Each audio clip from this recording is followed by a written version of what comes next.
Our next important discussion is on magnetic properties. All materials are not magnetic in nature. Further, all the magnetic materials will not behave identically. The word is very important. So, all materials are not magnetic in nature.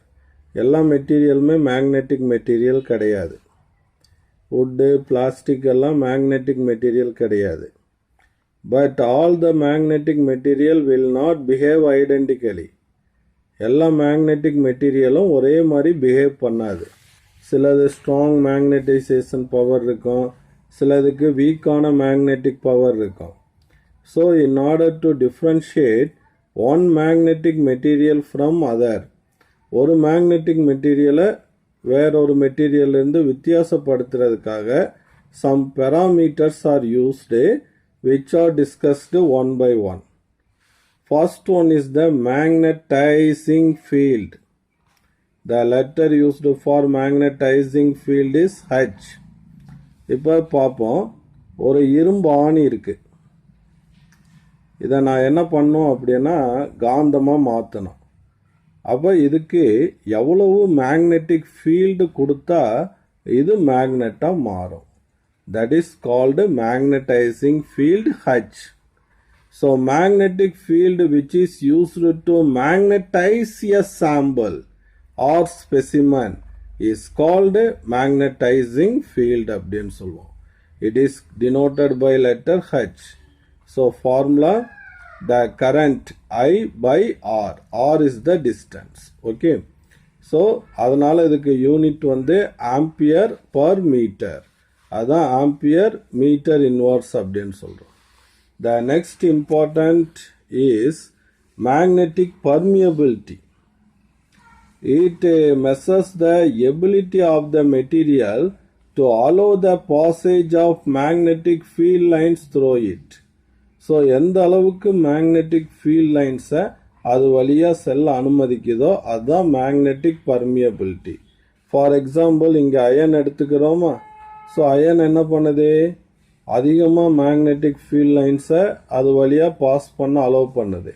But plastic என்ன பண்ணுது, only it allow only few lines to pass through it. Okay, that is called permeability.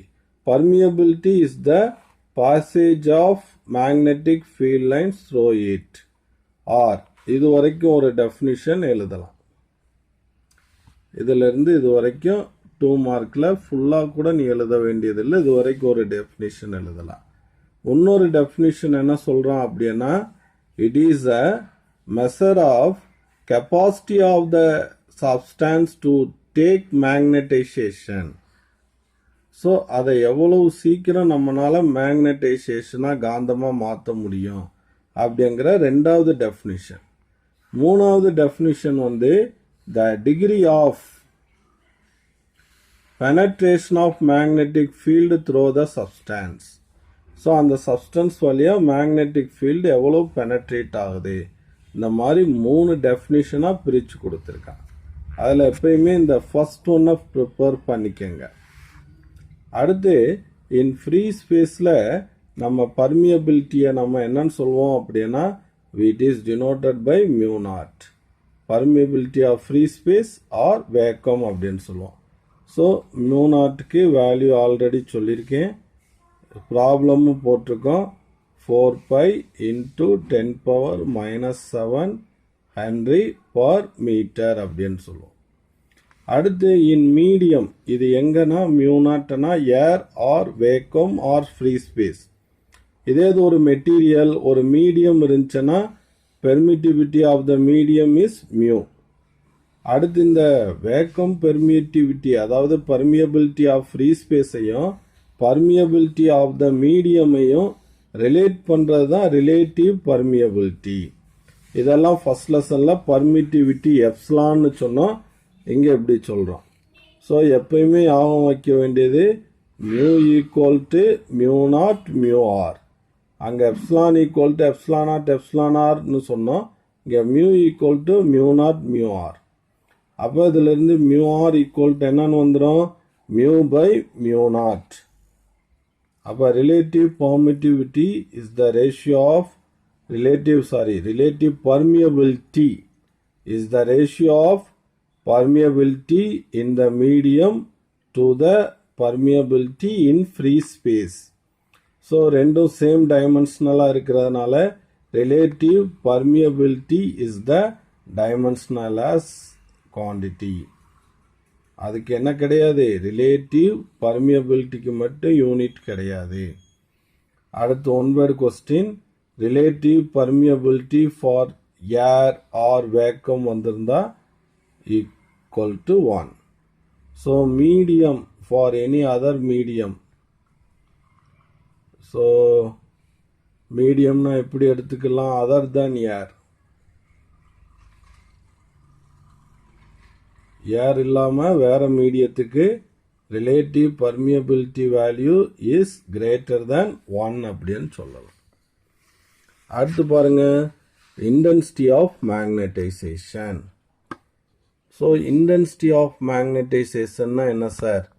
இப்போ any bulk material, you select any bulk material, ஒரு object of finite size எடுத்துக்கிடுவோம்.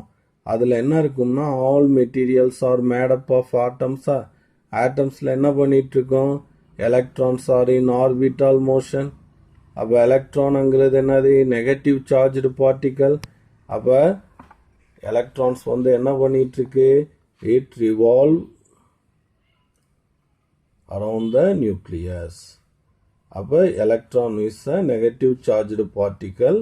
When it revolve in this direction, so a charged particle is in movement, constitute the current. அப்போ it creates the current. அப்போ current flows in the closed orbit, it produce a magnetic moment அப்படின்னு சொல்லுவோம். இதெல்லாம் oncoming தியரிஸில் உங்களுக்கு relevant ஆகும்.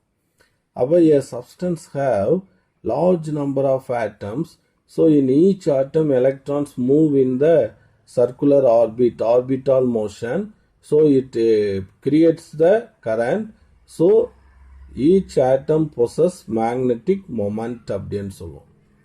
அப்போ இந்த magnetic moments எல்லாம் என்ன ஆகும் அப்படின்னு கேட்டேன்னா, தே ஓரியன்ட் ரேண்டம்லி, அது ரேண்டமாக ஓரியன்ட் ஆகிருக்கும். அப்போ net magnetic moment is 0 per unit volume of the material அப்படின்னு சொல்லுவோம்.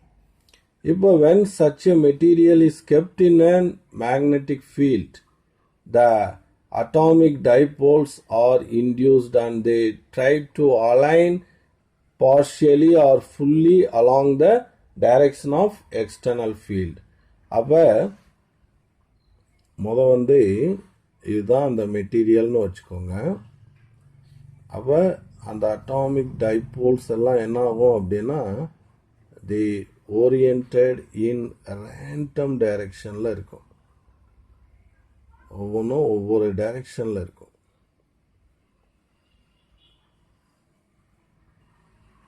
And when the external field is applied, அப்போ மேக்னெட்டிக் ஃபீல்டை நம்ம அப்ளை பண்ண போகிறோம். when magnetic field is applied, all the atomic dipole are aligned parallel with the field. ஃபீல்டுக்கு அப்படியே பேரலாக வந்து அலைன் ஆகும். அப்போ இது இப்போ என்ன இருக்கும்னா, there is a net magnetic moment per unit volume வந்து இங்கே 0 ஆகாது அலைன் ஆகும்போது.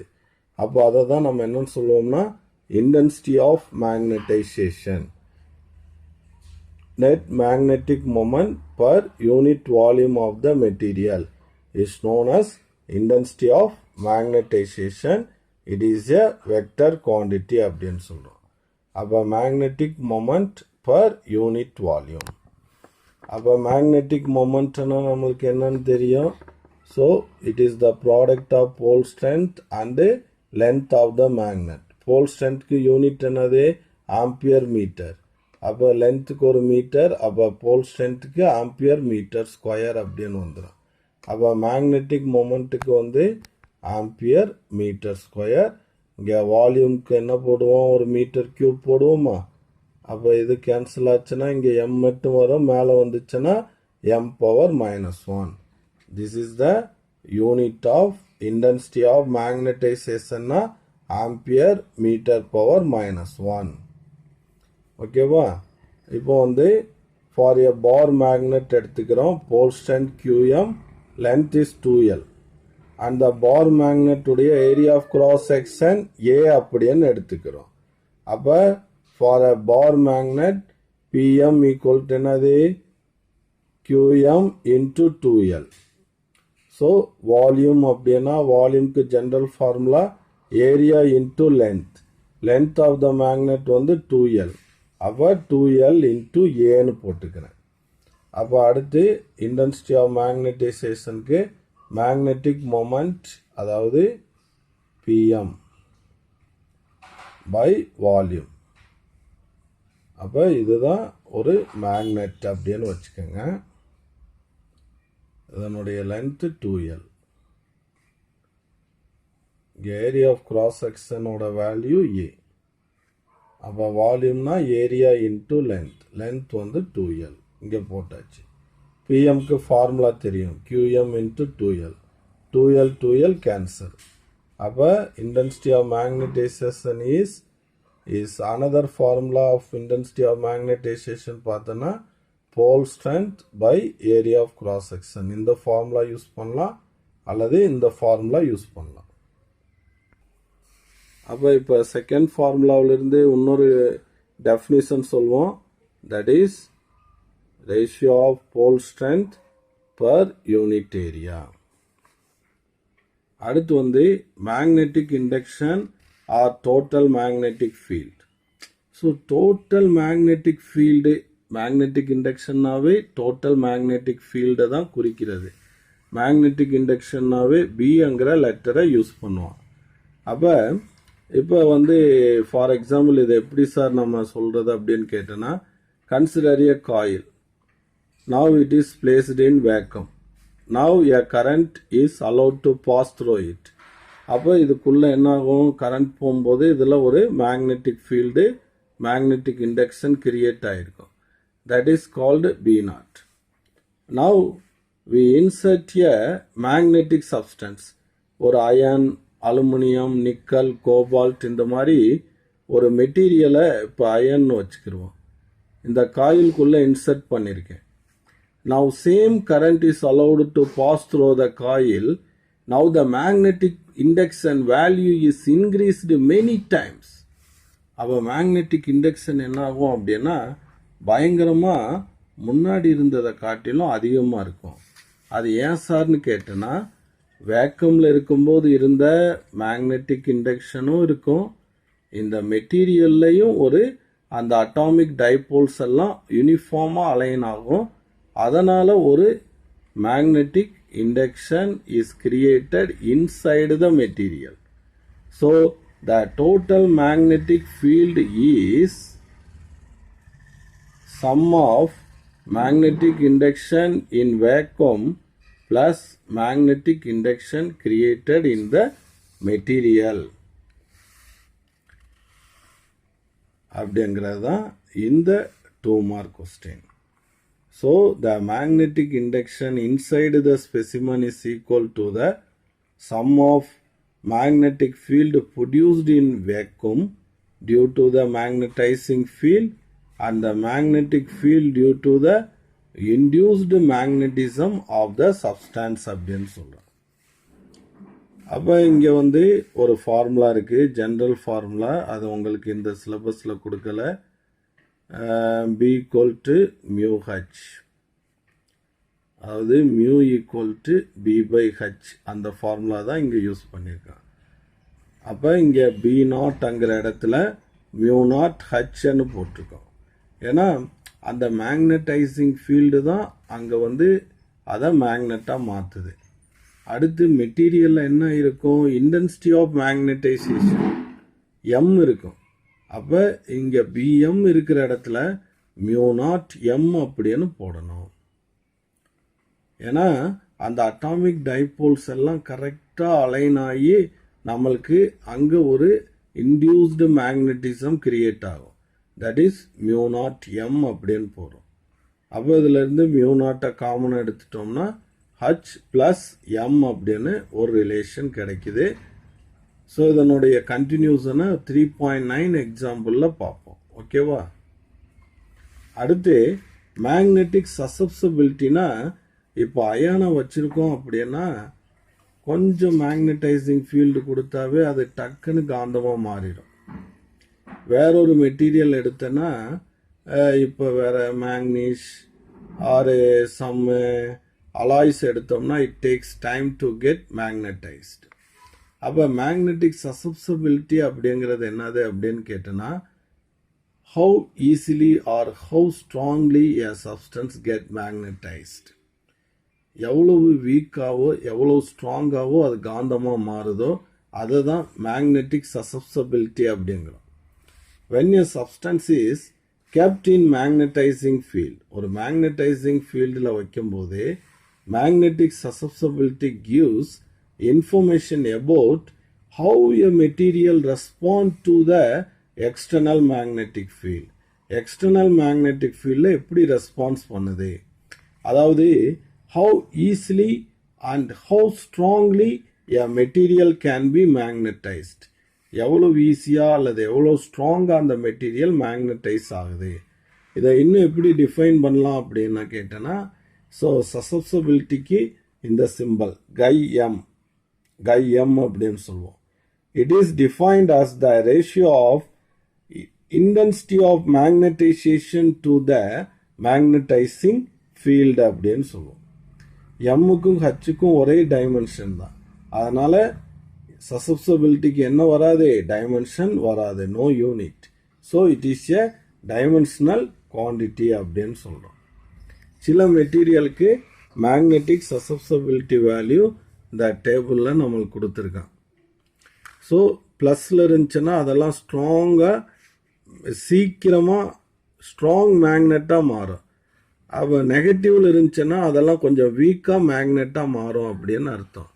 ஸோ இதில் பார்த்தீங்கன்னா இந்த மேக்னெட்டிசம் எதுக்கு அதிகமாக இருக்குது அப்படின்னு பார்த்தீங்கன்னா நம்ம இந்த டேபிளில் பார்த்து தெரிஞ்சுக்கலாம். அதாவது இங்கே பாசிட்டிவ் வேல்யூ இருந்தாலும் இங்கே பவர் 10⁻⁻9 இருக்குது. அதனால் இது லோ வேல்யூ தான். அப்போ 10⁻⁵ தான் எல்லா ரேஞ்சுமே கொடுத்துருக்கான். அதில் பாசிட்டிவ் அதிகமாக இருக்கிறது எதுக்கு அப்படின்னா titanium, which is strongly magnetized அப்படின்னு சொல்கிறோம். ஸோ அதுக்கு அடுத்தபடியாக டங்ஸ்டன் வருது. ஸோ அப்படியே போனோம்னா பாசிட்டிவில் அடுத்து அலுமினியம் மெட்டீரியலுக்கு கொடுத்துருக்கான். ஸோ இந்த வேல்யூஸை பார்த்துக்கோங்க. ஸோ அதிகமாக ஸ்ட்ராங்காக சைஎம் வேல்யூ இருக்கிறது, சசப்சபிலிட்டி வேல்யூ இருக்கிறது டைட்டானியம்க்கு. So it is very strongly magnetized in the magnetizing field. Okay students.